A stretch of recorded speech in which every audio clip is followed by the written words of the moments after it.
नमस्कार और आप देख रहे हैं श्री कृष्णा न्यूज़ फॉर बिहार और बिहार इंस्पायर। हमारे साथ खास बातचीत करने के लिए विकास राज हैं जो एक्सपोज मीडिया के सीईओ हैं। बिहार में उठा पटक की राजनीति की खिचड़ी कहां तक पकेगी, इस पर खास बातचीत करेंगे। क्या लगता है विकास जी, किसकी दाल होगी और किसकी चावल, किसकी खिचड़ी बनेगी?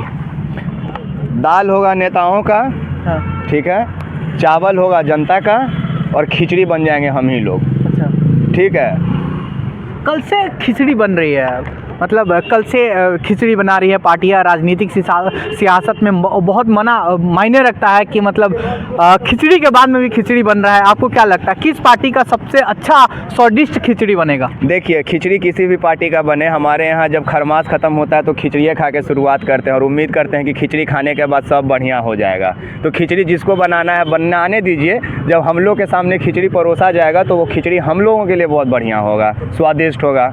अच्छा, आपको आरजेडी का खिचड़ी अच्छा लगेगा? पकाने वाले खाएंगे खिचड़ी जो पक रहा है, आरजेडी वाले खाएंगे या बीजेपी जेडीयू खाएगी? नहीं भाई, अगर खिचड़ी को खाने का है तो हम ना आरजेडी का खिचड़ी खाना पसंद करेंगे, ना जदयू का, ना भारतीय जनता पार्टी का। हम किसी भी पार्टी का हम खिचड़ी खाना पसंद नहीं करेंगे। अच्छा, जो सियासत में उठापटक चल रही है, कल से उठापटक चल रही है। कल बीजेपी का दौर दिल्ली में था, आज बिहार में वो सियासत नज़र आई। राजभवन के आसपास में आप देखे होंगे कि राजभवन में जब चल रहा था तो अशोक चौधरी ने तेजस्वी यादव का जो बैठने वाला सीट था उसका स्टिकर उठाकर खुद बैठ गए। क्या लग रहा है कि सरकार कहाँ देखे आप में ऐसा?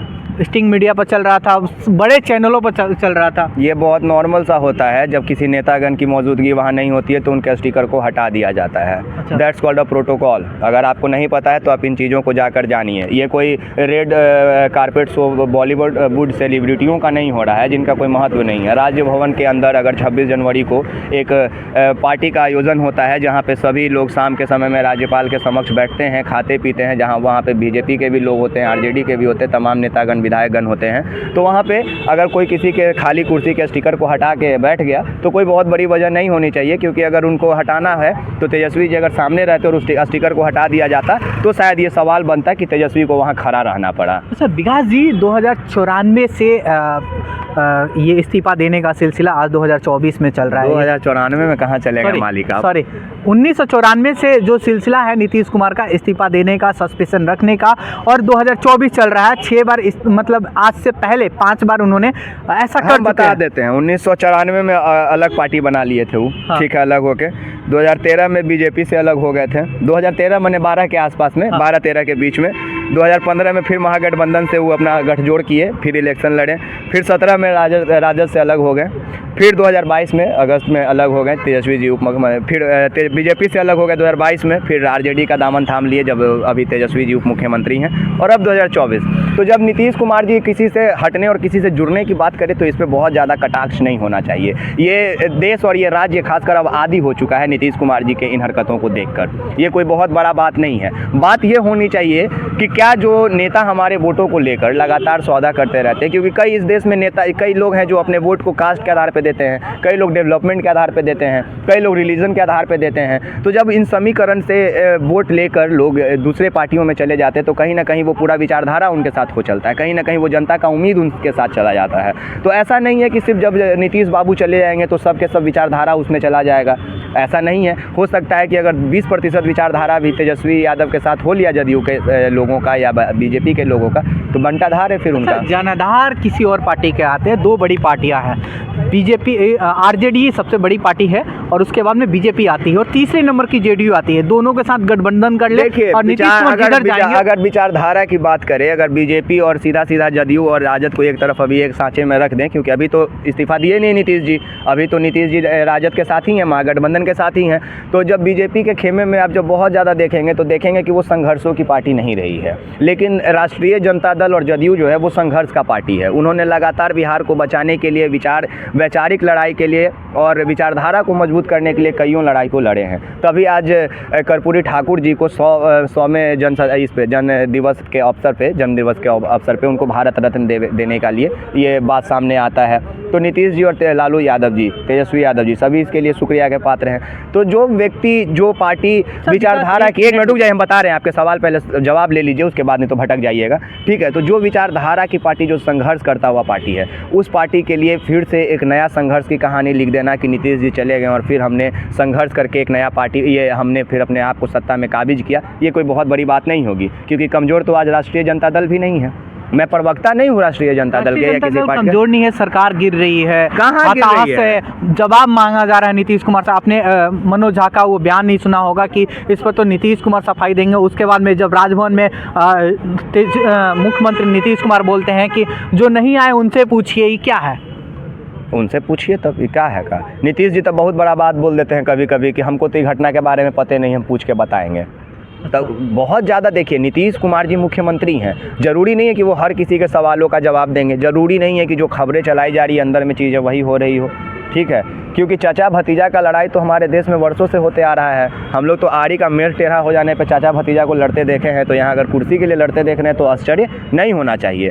लेकिन अगर आज राष्ट्रीय जनता दल को आप हल्के में ले रहे हैं तो हल्के में लेने का चीज़ नहीं है। 89 सीट उनके पास है, अभी भी कांग्रेस के पास अभी 19 सीट है, CPIM के पास 16 सीट है, सबको मिला दीजिएगा तो 114 सीट इनके पास है। अगर 6 को उधर से तोड़ के ले आते हैं तो तेजस्वी मुख्यमंत्री बन जाएंगे। जादुई आंकड़ा 122 का जो है बिहार का, 243 है 122 मतलब चाहिए होता बहुमत के लिए, वो जादुई आंकड़ा इस समय क्या बन रहा है बिहार अगर में? मान लीजिए, देखिए तेजस्वी के पास अगर सभी लोगों का जो आंकड़ा है वोट का 114 के पास जोड़ के पहुंच रहा है, और बीजेपी अगर नीतीश जी चले जाते तो सब मिला के जोड़ के पहुंच रहे हैं वो 122 पे, ठीक है। हम पार्टी उटी को अगर साइड कर दिया जाए तो 122 को अगर लेके वो पहुँचे हैं, और अगर उसमें से 10 को विधायक हट गया तो वो लोग कहाँ के रहेंगे?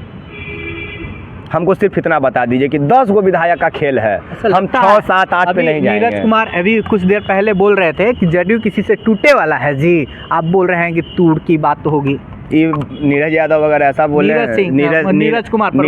नीरज सिंह अगर ऐसा बोले तो ये भी लालू यादव जी का ही बात बोल रहे हैं कि अहिर कभी टूटे वाला हाउ, ठीक है। तो डायलॉग कम से कम अपना बोलना चाहिए। वैसे नीरज सिंह जी बहुत वरिष्ठ हैं, हम उनके बातों पे कटाक्ष नहीं करेंगे, लेकिन कहीं ना कहीं जब विचारधारा की बात आती है तो बढ़िया सुरमा जो है वो झुक जाते हैं। क्या लगता है कि जब बातें की जा रही है, सूत्र बता रहे थे कि 28 तारीख को शपथ ग्रहण होगा जिसमें नीतीश कुमार फिर से शपथ ग्रहण लेंगे और साथ में बीजेपी के डिप्टी CM होंगे, क्या लगता है अब एक दावा और किया जा रहा है मीडिया के मुताबिक कि अब जो CM होंगे वो तेजस्वी यादव बनेंगे? लालू यादव ने इंटरफेयर किया। क्या बोल रहा था मैं इतने देर से आपको ये जोड़ घटाव करके मैं क्या बोल रहा था? आप वही चीज़ ना बोल रहे हैं कि अगर 7-8 को विधायक घसक गया तो खेला हो जाएगा। क्योंकि कल तक जो मेन स्ट्रीम मीडिया पे नीतीश कुमार और बीजेपी के लोगों को मुख्यमंत्री और उप मुख्यमंत्री बना रहे थे, अब वही लोग धीरे धीरे तेजस्वी की तरफ शिफ्ट होने लगे हैं। अच्छा, क्या लगता है कि इसमें बहुत महत्वपूर्ण भूमिका जीतन राम मांझी की आ रही है? लगातार बीजेपी नेताओं का जीतन राम मांझी से मिलना ठीक है, बढ़िया बात है। जीतन राम मांझी जी को मुख्यमंत्री बना दीजिए, उप मुख्यमंत्री बना दीजिए, 4 को मंत्री बना दीजिए, वो आ जाएंगे, कोई बहुत बड़ा बात नहीं है, ठीक है। जीतन राम मांझी अगर आएंगे राष्ट्रीय जनता दल में तो उनकी घर वापसी ही होगी, क्योंकि वो अभी जिस पार्टी में है वो पार्टी में उनके विचारधारा का इज्जत नहीं है। ये बात कई दफ़ा साबित भी हो चुका है, आपने देखा होगा उनके कई विवादों बयानों को लेकर विवाद उठ चुका है। तो वो अपने घर वापसी करेंगे तो इसमें बहुत खुशी की बात होगी। आपको जून 2022 से याद होगा जब उनके बेटे सुमन मांझी ने जेडीयू मतलब आरजेडी कोटे से वो मंत्री थे और इस्तीफा देकर बीजेपी के साथ गए थे, आज फिर आरजेडी के साथ आएंगे?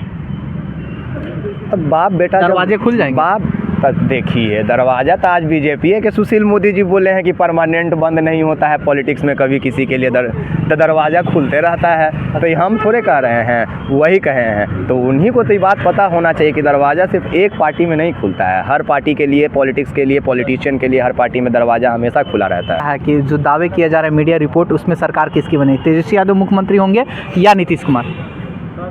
हो सकता है कि जो है जैसे का तैसा रह जाए, सब बराबर हो जाए। कल पता चले तेजस्वी जैसे हाथ पकड़ के चाचा जी का निकलते हैं मुस्कुराते हुए, मीडिया वाला इन्हें से मुंह बना के कहेगा देखिए सब ठीक हो गया। अरे अभी बहुत मीडिया वाला के पास न्यूज़ो नहीं है यार, राम मंदिर के बाद व्यूज के लिए, टीआरपी के लिए कभी कोई चीज़ कर दिया जा सकता है। और पूरा स्टिंग मीडिया जो नेशनल मीडिया है वो बिहार में राजभवन के आसपास में, मुख्यमंत्री आवास, राबड़ी आवास के आसपास में, पूरे हर चप्पे पर। सिर्फ मेन स्ट्रीम मीडिया मत बोलिए गजेंद्र जी, हम और आप भी वहीं पे थे, हम और आप भी वही काम कर रहे थे, ठीक है। तो अपने अपने काम का सबको प्रायोरिटी देना चाहिए। वो लोग भी अपना काम ही कर रहे थे जैसे हम लोग कर रहे थे। तो सिर्फ कटाक्ष करने से नहीं होता है, खबरें वही चलाई जाती है जो खबरों में चलता है। सूत्र बता रहा है कि तेजस्वी यादव मुख्यमंत्री बने। नहीं? अरे तो हम खुद बता रहे हैं यार, तो सूत्र को चीज बताएगा। खिचड़ी खाइएगा? अरे खिचड़ी में क्या बोले हम। चावल किसका होगा? मतलब किसका होगा? जेडीयू के टूट के आएंगे कुछ दाने या ऑलरेडी जो है उस? अरे खिचड़ी किसका होगा यार। हम लोग की जो विचारधारा के जो पार्टी है, उस पार्टी के सभी लोग किसान हैं, गरीब तबके के लोग हैं, खेती मजदूरी करते हैं, खेत मेरा, हल मेरा, बैल मेरा, कहते हो चरवो खा गए तुम, सब मेरा, तो भाई की चावलों मेरा। दाल अलग से लाना पड़ेगा कि ऑलरेडी है? सब है, सब दाल चावल। यार बोल तो रहे हैं, विचारधारा हमारी, किसान हम किसान के बेटे। अब जो एसी में बैठ रहे हैं 17वां तल्ला पे, पटना में वो बहुत बड़ा अपार्टमेंट है, यमुना अपार्टमेंट, बोरिंग रोड में, अब उसमें जो टॉप फ्लोर पे बैठा होगा उसका कभी चावल हो सकता है? नहीं हो सकता है। वो बिहार के इस देश के सबसे महंगा चावल पैकेट मंगा के खा सकते हैं, पर एक मुट्ठी चावल दे नहीं सकते हैं। अच्छा, चलते चलते लास्ट क्वेश्चन लेते हैं। सियासत का हलचल कब थम जाएगा? सियासती हलचल कब थम जाएगा? या तो नीतीश कुमार जी जिस समय मुस्कुराते हुए तेजस्वी का हाथ पकड़ के निकल जाते हैं, या तो नीतीश के आवाज़ जी से, और या तो तेजस्वी जी के आवाज़ से तो सब ठीक हो जाएगा, या तो फिर कल राजभवन में कोई एक आदमी जाके इस्तीफा दे दे तो ठीक हो जाएगा। यानी कल लग रहा है कि बिहार में रियल में धुआं उठ रहा है, सही? हाँ, कहीं ना देखिए, धुआं अगर उठता है, एक कहावत है ना अंग्रेजी में, नो स्मोक विदाउट फायर, कहीं ना कहीं चिंगारी लगी है तभी धुआं उठ रहा है। और एक बात और बता दें कि इस बार जो पूरा का पूरा महिमा मंडल किया जा रहा है, सबसे ज़्यादा बेचैनी है, तो गौर कीजिए बीजेपी में और जदयू में ज़्यादा है। राष्ट्रीय जनता दल बड़ा साइलेंट है इस बार, जबकि बेचैनी उनको होना चाहिए, सत्ता से वो जा रहे हैं। और एक बहुत बड़ा बात जो हम लोग अंडर एस्टिमेट कर रहे हैं, एक लाइन में आपको हम बोलेंगे कि 15-20 दिन पहले का बात है, ललन सिंह जी इस्तीफा दिए थे। मुख्यमंत्री नीतीश कुमार ने जदयू का अध्यक्षता का अपने पास रख लिया अध्यक्षता। ये इस पर कोई बात नहीं कर रहा है कि ललन सिंह आखिर क्यों इस्तीफा दिए थे, क्यों नीतीश कुमार जी के अति प्रिय ललन सिंह जो कहे जाते थे वो उनसे अलग हो गए। और कहा यह भी जा रहा था कि उनके साथ 11 विधायकों का समर्थन है, जो 11 विधायक पेपर में निकला था कि वो 11 विधायक कहते हैं कि हम अभी मौजूदा गठबंधन के सरकार में ज़्यादा सुरक्षित महसूस करते हैं और ज़्यादा कंफर्टेबल हैं। ये नीतीश कुमार जी के पास जो 45 विधायक है, उसमें बहुत ऐसे विधायक हैं जो उस विचारधारा का समर्थन नहीं करते हैं जिस विचारधारा में जाने के लिए आप लोग के अनुसार नीतीश जी ललायित हैं। अच्छा, तो ये जो ललन सिंह वाला खेमा कहीं आरजेडी के साथ, और सबसे बड़ा बात ही, सब चीज़ से हट के लालू यादव जी हैं अभी, ये बात नहीं भूलना चाहिए सबको। लालू यादव जी हैं, क्या नहीं है, उनका होना इम्पोर्टेंस है। अच्छा, क्या होना भूल जाइए, वो हैं। पक्का खिचड़ी पक जाएगी। फिर वही चीज़, अब खिचड़ी पे फंस गए। खिचड़ी तो बोल तो रहे खरमास के अगले दिन पक गया है। अच्छा, ठीक है, खिचड़ी पक चुका है खरमास के अगले दिन। लालू यादव जी हैं, और लालू यादव जी हैं, ये बहुत बड़ी बात है अपने में। चलिए विकास बहुत बहुत धन्यवाद। ये विकास राज थे, आप सुन रहे थे कि सियासी खिचड़ी कब तक बन के तैयार होगी और कौन सा पार्टी खाएगा। आप देखिएगा कि कल राजभवन में कौन जाता है और कौन वापस आता है। ऐसे आपको हम जानकारी के लिए बता दें कि राजद ने भी अपनी विधायक दल की मीटिंग कल राबड़ी आवास में बुलाया।